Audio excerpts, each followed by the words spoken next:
Seja bem-vindo. Meu nome é Otávio Deluque e tenho a grande felicidade de estar aqui pelo ciclo violonístico do IFCE, Instituto Federal do Ceará, para começar, o primeiro concerto desse grande evento que está na sua segunda edição, forma um formato online.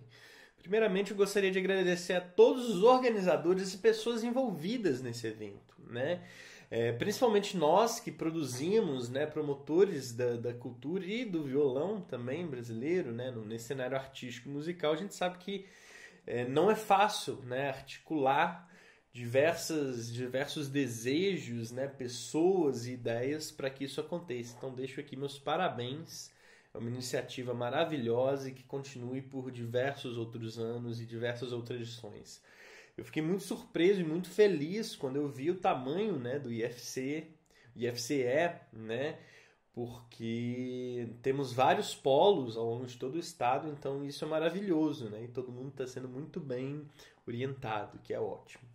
Então, quero apresentar para vocês o meu recital hoje. É um recital pré-gravado, e o recital hoje ele traz 3 propostas aqui, Eu gosto sempre de, principalmente pela natureza desse evento, tivemos uma palestra mais cedo. Eu acho que é importante mostrar diferentes facetas possíveis, Então eu trago aqui um repertório tradicional, não necessariamente nessa ordem, mas um repertório tradicional de violão. Eu trago aqui compositores contemporâneos, não necessariamente com uma linguagem de música contemporânea, mas compositores contemporâneos a nós, que estão vivos.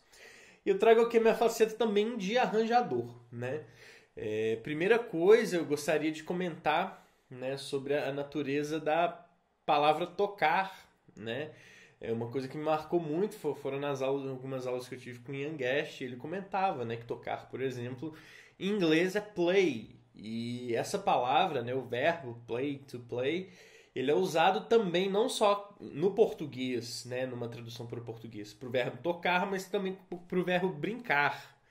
Então eu acho que isso é muito importante, eu acho que esse verbo ele polariza esse concerto de hoje, Então falando sobre as obras, A primeira obra que eu toco é um arranjo meu, que é essa faceta do Otávio Arranjador, que inclusive está publicado nos Estados Unidos pela Guitar Chamber Music Press. Quem quiser, está no meu site lá.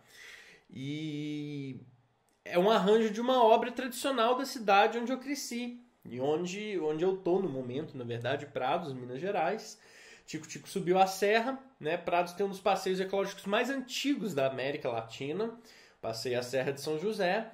E essa música ela ficou muito famosa, pelo menos na cidade, com uma música característica dessa época, no inverno, exatamente a temporada que a gente está agora, a gente tem o tradicional Passeio à Serra, a banda vai para a praça tocar essa música. Inclusive na partitura original, que eu peguei como fonte, não a partitura original, que eu peguei como fonte para o meu arranjo, está escrito Hino Oficial das Festas Populares de Prados. Então, é uma música muito simples, com a melodia baseada em arpejos, em graus conjuntos, mas que eu acho que capta, essa energia do passeio à serra muito bem, Essa música ela é comumente tocada pela banda de música da cidade aos domingos de manhã, em diversos eventos ou cívicos ou populares, Depois eu faço uma sessão de obras de compositores vivos. Temos João Luiz, Elodie Boni e Luiz Carlos Barbieri, Elodie Boni, segunda obra, Anjo, uma obra lindíssima que eu também toquei num evento da BCGC que teve na semana passada. Vamos ter também de João Luiz, Prelúdio número 4, um prelúdio que foi escrito em 2018, mas que foi estreado por mim em 2020, no ano passado, e fiz algumas gravações também. E então eu acho uma obra assim, maravilhosa, eu me identifico bastante com ela. E eu acho interessante trazer esse repertório dos compositores vivos que a gente tem contato. Então todos esses 3 eu tive algum certo contato em maior ou menor grau com os compositores.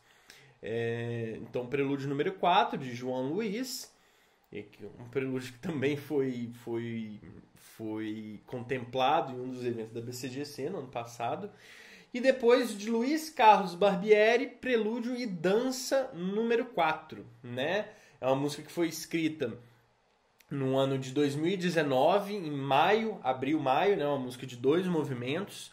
E na ocasião, o Barbieri, eu tinha me apresentado no Rio, meu primeiro concerto no Rio, um concerto que ele organizou, inclusive, e ele havia comentado comigo, eu adoro contar essa história, que ele tinha acabado uma música e eu não tinha interesse. Eu falei, claro, e é uma música lindíssima, maravilhosa, em homenagem a Sérgio Roberto de Oliveira, compositor, assim, grande compositor brasileiro, que infelizmente faleceu precocemente, e grande amigo do Barbieri, né? Foi um grande amigo. Então é uma música em 2 movimentos, que inclusive vai ser publicada pelo Acervo Digital do Violão Brasileiro, logo, com partitura, né? Eu fiz o prefácio revisado pelo Barbieri com capa de Ricardo Dias. E depois, seguindo, né, tivemos o Otávio Arranjador, o repertório com os compositores, e aí seguindo o repertório tradicional, né? Vamos ter o de Dionísio Aguado e Garcia, o Andante Rondó, depois de Johann Caspar Mertz, Fantasia Húngara, e o estudo número 7 de Heitor Villa-Lobos, certo? Para contemplar aí o concerto.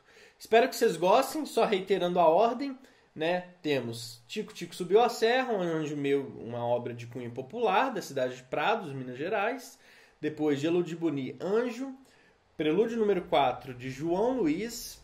Prelúdio e Dança número 4 de Luiz Carlos Barbieri. E temos estudo número 7 de Heitor Villa-Lobos. Andante e Rondó de Dionísio Aguado e Fantasia Húngara de Johann Caspar Metz. Parabéns a todos do IFCE, muito obrigado pelo convite, estou muito feliz e vida longa ao evento. Um grande abraço, espero que vocês gostem.